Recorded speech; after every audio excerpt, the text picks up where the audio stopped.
Good morning to all of you. Myself, K. Manjula, Assistant Professor of Physics, Dr. BRR Government Degree College, Jadchalra, Mahabubnagar.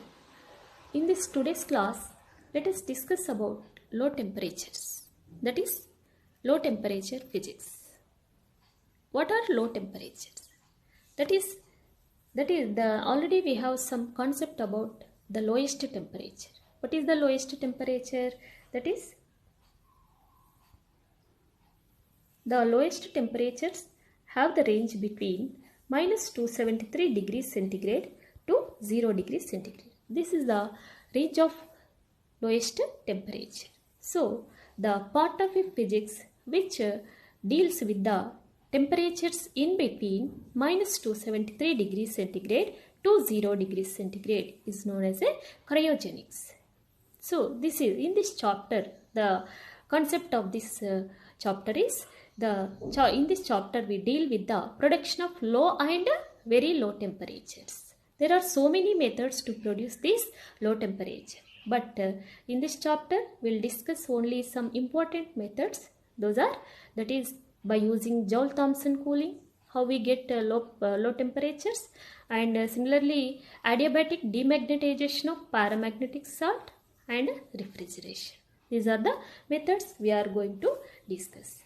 Before going to that one, let us discuss basic method of the production of this low temperature. So, some substances, by using this freezing method, we get lowest temperatures. The minimum temperature that can be reached are known as eutectic temperature. By using our common salt, by freezing method, we get temperature of minus 22 degrees centigrade. You are observing that is minus. By freezing method, a common salt reaches the lowest value minus 22 degree centigrade. Similarly, for other substances, just observe this table. In this slide, you are observing that is by freezing method. Freezing method means adding some percentage of ice to the substances.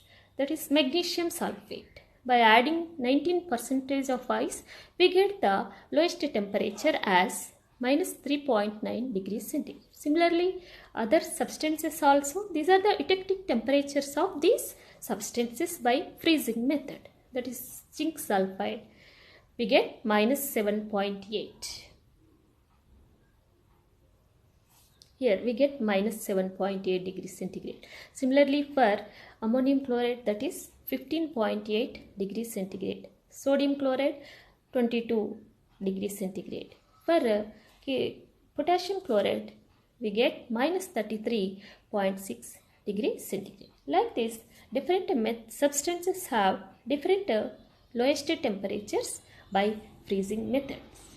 Next, let us discuss about the Joule-Thomson cooling. Before discussing about this Joule-Thomson cooling, this Joule-Thomson cooling depends upon the porous plug experiment. In the Joule-Thomson experiment, the principle is nothing but when a gas is allowed to a high pressure region to low pressure region through the porous plug, it suffers a change in temperature. This is known as a Joule-Thomson effect. Here, just see this Joule porous plug experiment, because here in Joule-Thomson cooling, the porous plug arrangement will be like this. This is the, here you are observing, this is the porous plug, that is P. This porous plug divides this cylindrical tube into two parts, that is P1 and P2.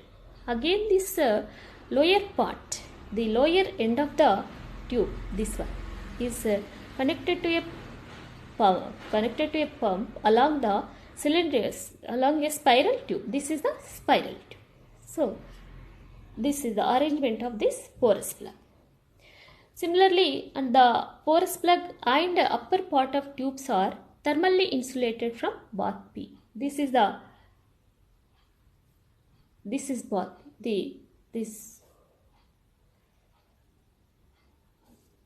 the temperature, how we see the temperature, that is the temperature of lower and upper parts of sea are measured with the help of two platinum resistance thermometers, that is T1 and T2.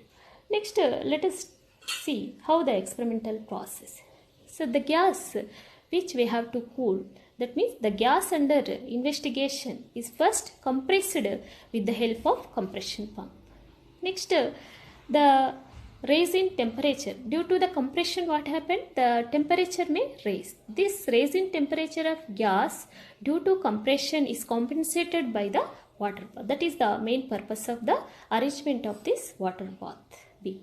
Then the next, what happens after compressing this gas?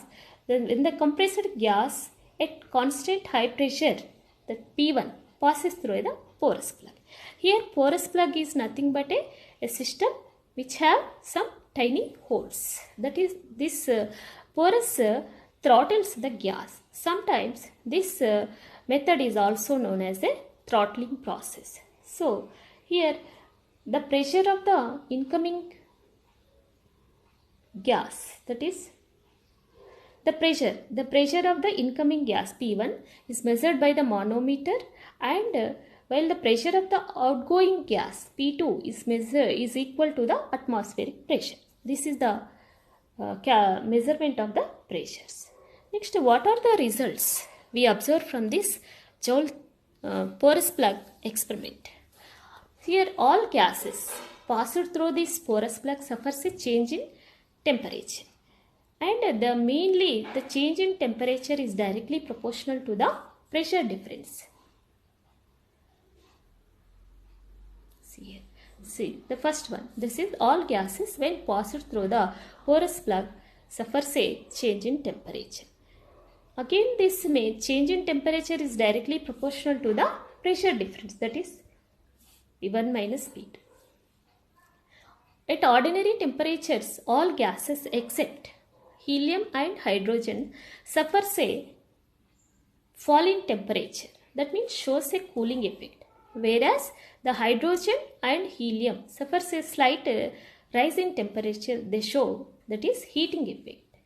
This next, another important thing is that is the cooling effect vanishes as the initial temperature of the gas rises and changes to a heating effect above a certain temperature is known as a inversion temperature. Means at inversion temperature the gas neither cools up nor heats up. The inversion temperature is different for different gases. Next, coming to the explanation of the result. Just imagine instead of that porous plug experiment, this is the easiest method of this porous plug. That is here. Let us consider an insulated cylinder containing a porous plug fitted with two pistons. This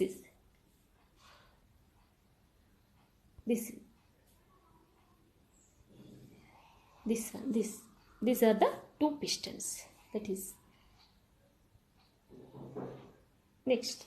Now, both the pistons are simultaneously moved away, that a constant pressure P1 is maintained on the left hand side and a lower constant pressure, that is P2 on the right hand side. Now the gas is now expanded to a greater value, that is V2 from V1 to the gas is allowed from high pressure region to low pressure region. Its volume changes from V1 to V2. So that is, in this let us see mathematically what is, let us see mechanism, what mechanism is occurring in this Joule-Thomson cooling or that is porous plug experiment. Here the system we are considering as an isolating system, that is there is no heat exchange between the gas and its surroundings. So the gas does some work. The external work must come from the internal energy of the gas. So if U1 and U2 are the internal energies of the gas before and after passing through the porous plug, what happens? The change in internal energy, that is U1 minus U2 must be equal to P2 V2 minus P1 V1. By rearranging these terms, we get U1 plus P1 V1 is equal to U2 plus P2 V2. That means U plus PV. It is nothing but already we know that U plus PV is the total heat function. So that is known as the enthalpy. Enthalpy is constant.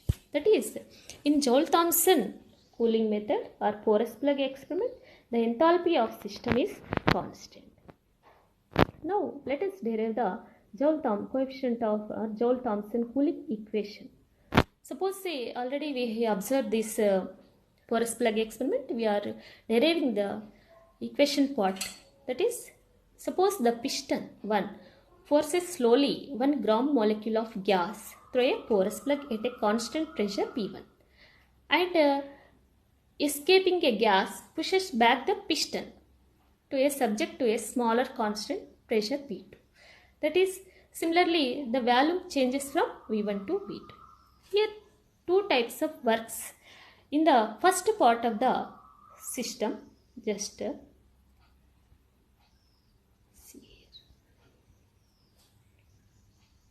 here. See here the first part of the porous plug experiment, the work done by the piston on the gas.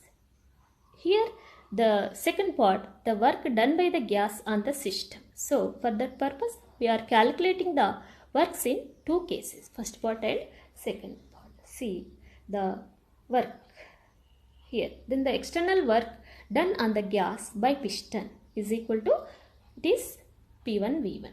Similarly the work done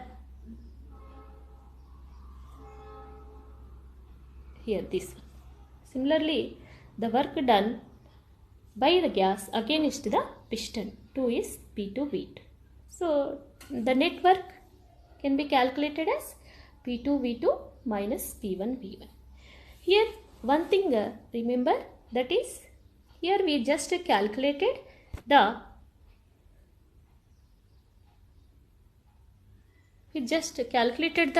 net work P2 V2 minus P1 V1. But if we consider van der Waals gas, some extra work done due to the intermolecular forces of attraction. That is nothing but coming to, that is the van der Waals equation. Van der Waals gas equation is nothing but P plus A by V square into V minus B is equal to RT.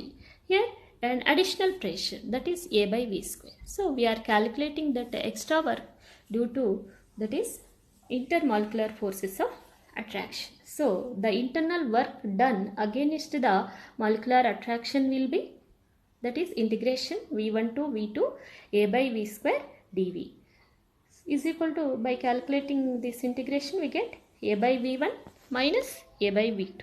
Therefore adding these two types of works, that is, already we calculated the net work and another this extra work, that is P2 V2 minus P1 V1 plus A by V1 minus A by V2. Let us see the van der Waals equation, that is P plus A by V square, that is P plus A by V square into V minus B is equal to RT. Here by multiplying this equation, neglecting the second order term AB by V square, we get PV. What is the value? We are calculating the value of PV, that is PV is equal to RT plus PB minus A by V. By seeing this equation, just write down what is the value of P1 V1 and P2 V2. Therefore P2 V2 can be written as RT plus P2B minus A by V2, this one. Similarly P1 V1 can be written as RT plus P1B minus A by V1. Therefore we need a P2 V2 net work, that is P2 V2 minus P1 V1 can be, by subtracting these two equations, B into P2 minus P1 plus A by V1 minus A by V2. So this is the value of P2 V2 minus P1 V1. Just substitute this in above work done, that is W. Just now we derived that work equation, that is substituting this one we get W work is as a B into P2 minus P1 plus 2 into A by V1 minus A by V2. Next, here again let us think about what is A by V1 and A by V2. So, by approximate method, by using this ideal gas equation PV is equal to RT, we calculate as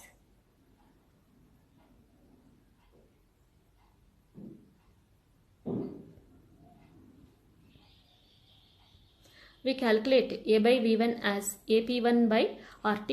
Similarly, A by V2 as AP2 by RT. Again substituting this A by V1 and A by V2 in the work done equation, we get that is W is equal to B into P2 minus P1 plus 2A by RT into P1 minus P2. By taking P1 minus P2 as a common, P1 minus P2 into 2A by RT minus P. Here this is the total work done in the Joule-Thomson cooling, Joule-Thomson force plug experiment. Here one thing remember, that is, as there is no, it is a isolated system. So as there is no heat exchange between the gas and the surroundings. So the work is done from its internal energy only. Hence as automatically internal energy decreases. So the gas cools down. So that is, if minus delta T is the fall in temperature, then the absorbed heat can be written as, in terms of work units, minus J Cp dt, where Cp is the molar specific heat of gas at the constant pressure. Substituting this one, we get final equation of Joule-Thomson cooling as minus JCP delta T is equal to P1 minus P2 into 2A by RT minus P. Therefore, we need a change in temperature, that is delta T can be written as 2A by RT minus B by JCP into P1 minus P2. This is the Joule-Thomson's cooling equation. By seeing this equation, what we understand that this cooling, that the cooling produced in this Joule-Thomson is depends upon what?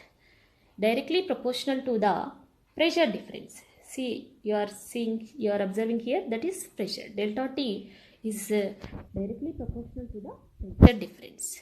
So that is the main concept of this Joule-Thomson cooling, that is pressure difference. Similarly, for a given pressure P1 minus P2 across the plug, cooling is greater if the temperature is lower. See here, this is we are getting 2A by RT in the numerator. So cooling will be greater when the initial temperature is lower. So according to this equation, just to discuss 3 cases. That is, what happens if P1 minus P2 is equal to positive. That is, P1 minus P2. Pressure difference is positive value. That means P2 automatically less than P1. Then delta T will be negative. Delta T will be negative means the gas will be cools down. The gas cools up. Similarly, another case, that is, if 2A by RT minus B is equal to negative, temperature change will be positive. Then the gas will be heated. Similarly, if 2A by RT minus B is equal to 0, this one 0, then delta T is equal to 0. That means the gas neither heats up nor cools up. The gas doesn't shows any Joule-Thomson cooling. So the gas will be remain unchanged. So this TA is equal to 2A by RB gives the inversion temperature. The temperature at which the Joule-Thomson effect is not valid. That is known as a inversion temperature. The equation for inversion temperature is 2A by RB. So by this we can understand that every gas above its temperature of inversion would show heating effect. The initial temperature must be less than inversion temperature, then the gas shows cooling effect. If the above inversion temperature, the gas shows the heating effect. So for hydrogen and helium, the temperatures as low as minus 80 degrees centigrade and minus 240 degrees centigrade. Therefore, they shows heating effect at ordinary temperatures.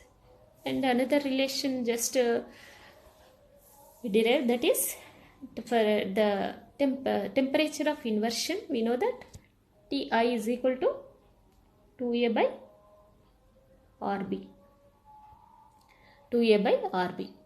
Similarly, a critical temperature will be, that is critical temperature can be derived as, that is 8A by 27 Br.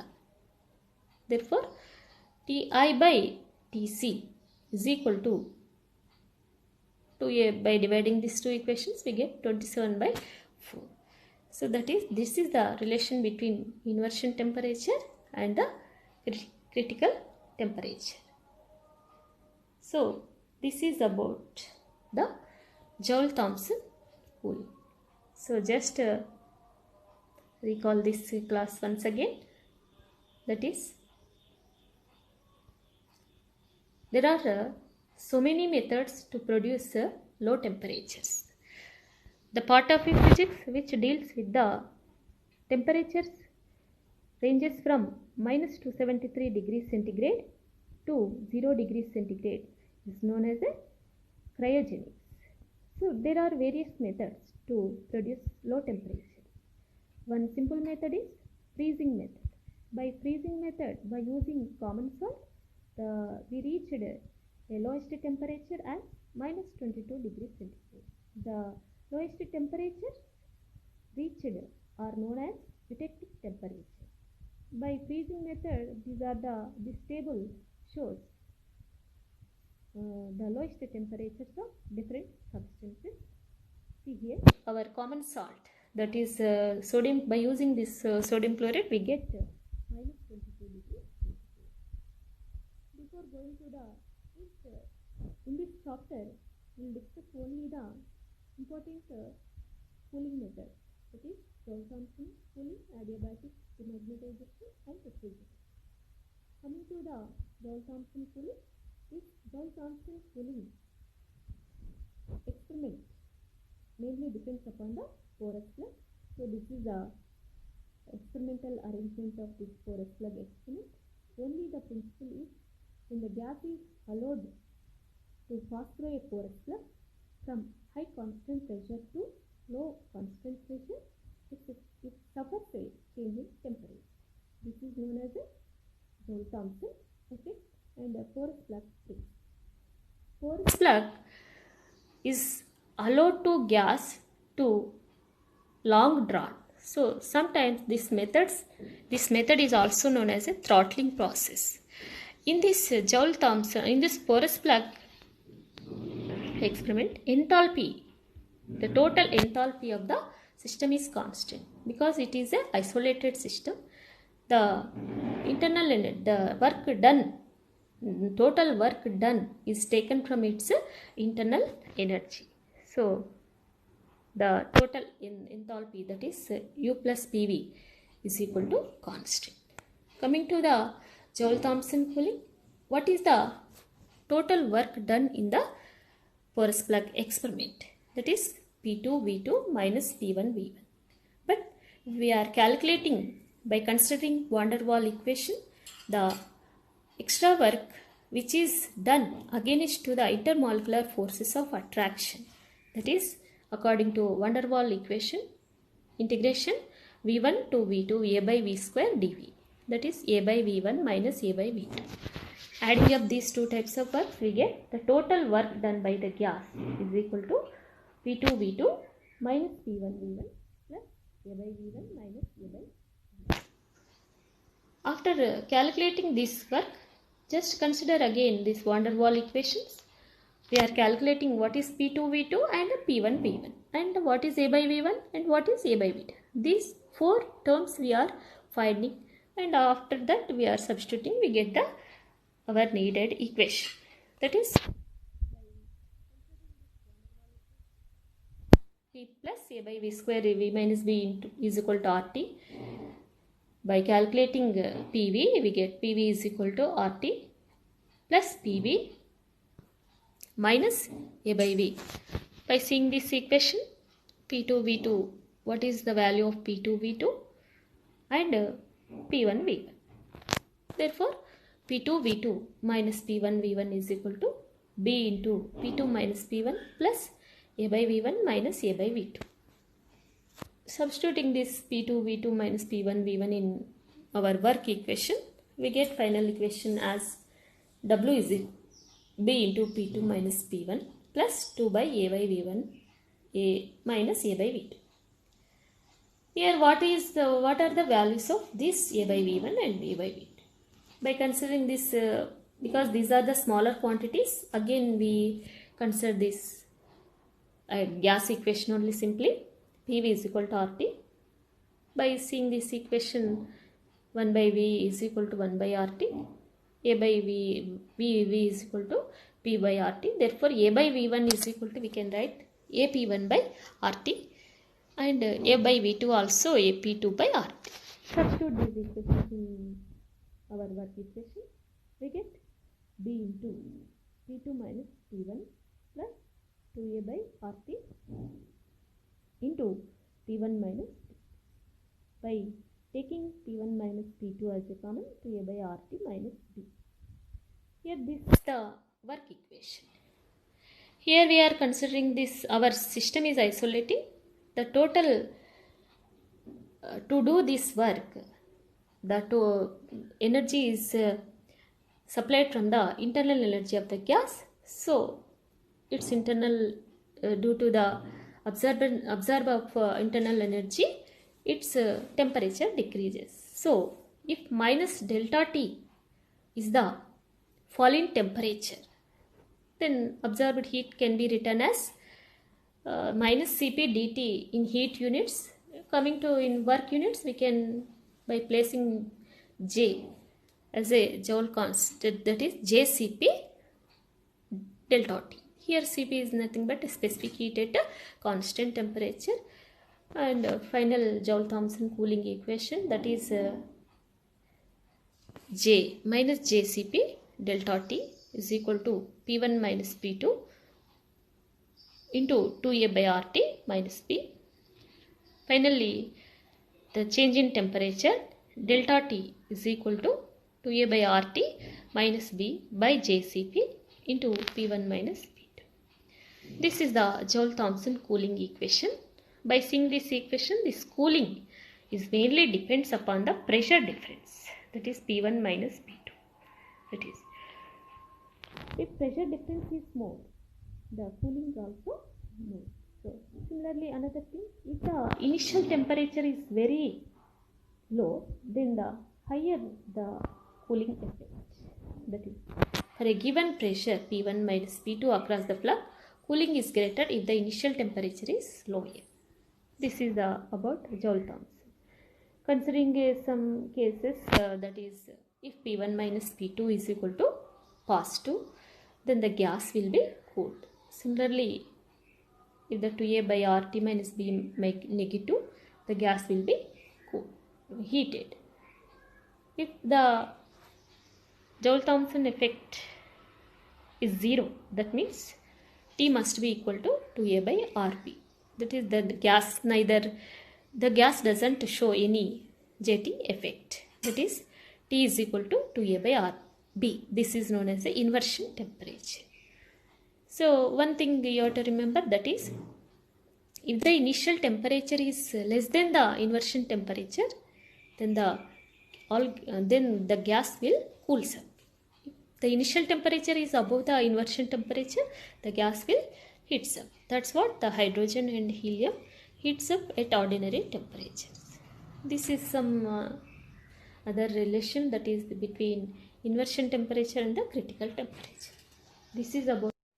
After completion of Joule-Thomson cooling, let us try to understand our differences between the three types of expansions, that is Joule's expansion, adiabatic expansion, and Joule-Kelvin expansion. Coming to the Joule's expansion, it is also called as a free expansion. That is, the gas expands into a vacuum freely That means the gas does no work here. But we consider that the gas does some work against to the intermolecular forces of attraction. Depending upon the initial temperature, the gas may be cools or heats. Here see in the slide before the Joule's expansion, the constitution of molecules is like this, first one. And during Joule's expansion, the molecules are arriving like this. After completion of Joule's expansion, the constitution of molecules will be like this after. That means here the gas does some work against to the intermolecular forces. So this is about Joule's expansion. Next, coming to the adiabatic expansion. Means we are expanding the gas adiabatically.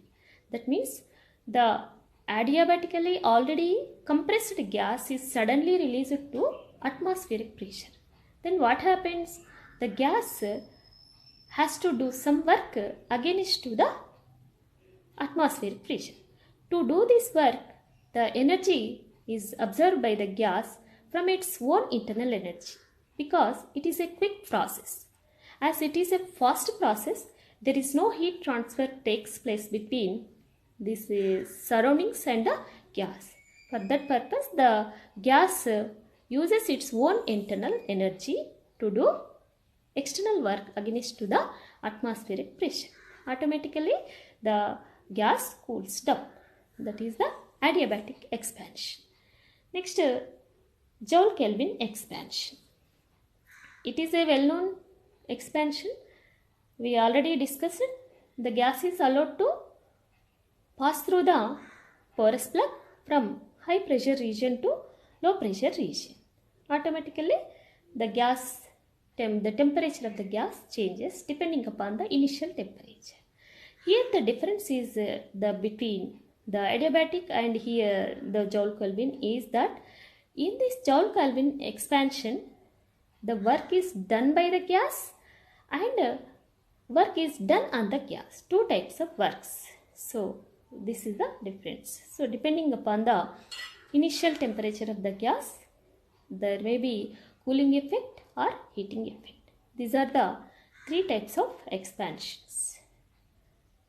Next, let us try to solve some problems based on Joule-Thomson effect. So, first problem is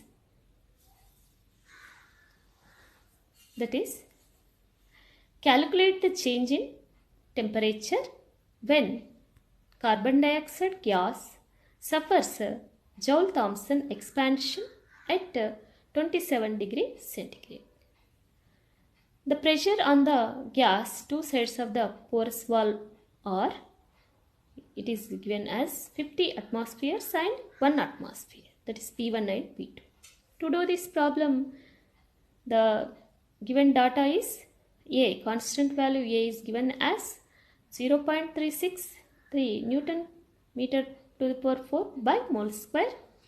B is equal to given as 42.7 into 10 power minus 6 meter cube per mole. Cp, the pressure at constant, the specific heat at constant pressure, Cp is equal to 8.75 calorie per mole per Kelvin. To do this problem, he is asking calculate the change in temperature.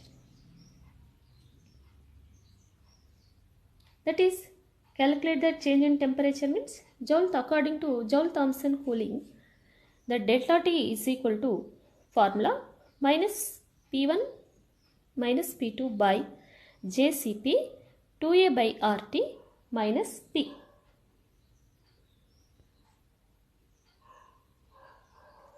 Here, this is our formula. In this, just we have to calculate pressure difference and JCP value and 2AB RT by minus P, substituting this. So let us calculate the pressure difference according to the problem. That is P1, P50 minus 1. P1, P2 are given as 50 and 1. 50 minus 1 is equal to 49 atmosphere. Convert this atmosphere into pascals, Newton per meter square. 1 atmosphere is equal to 1.01 into 10 to the power 5 Newton per meter square.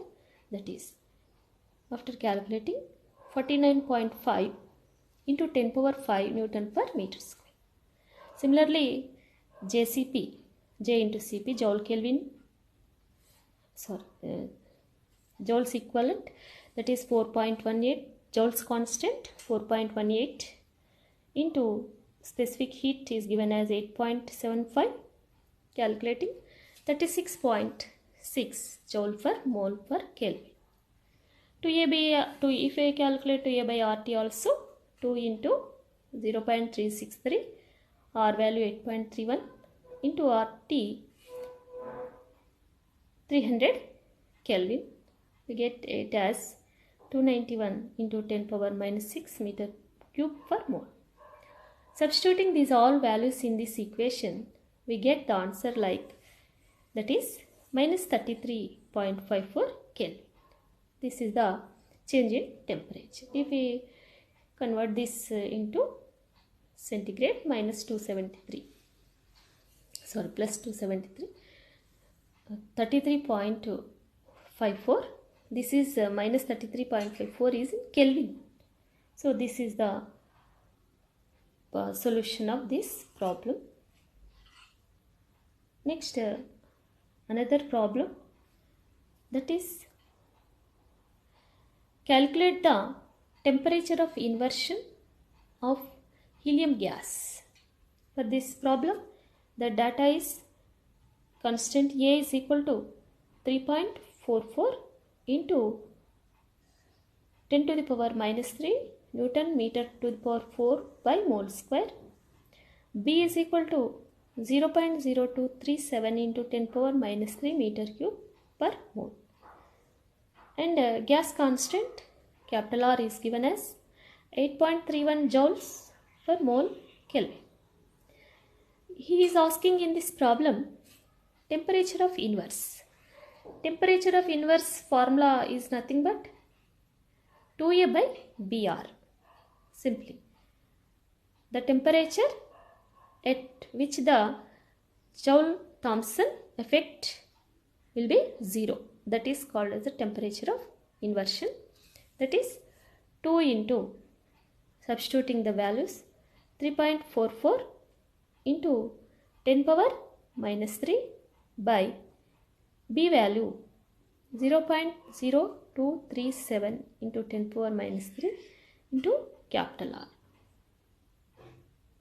We get it as, after simplifying, we get it as 35 Kelvin. So this is the calculation of temperature of inversion.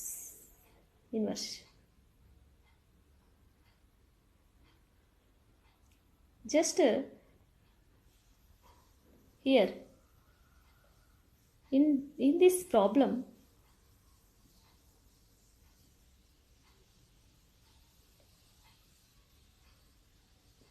this is about this is a Joule-Thomson cooling based problem, and this is the problem related to temperature of inversion. Practice so many problems based on this today's concept, and you will get some idea by doing different types of problems.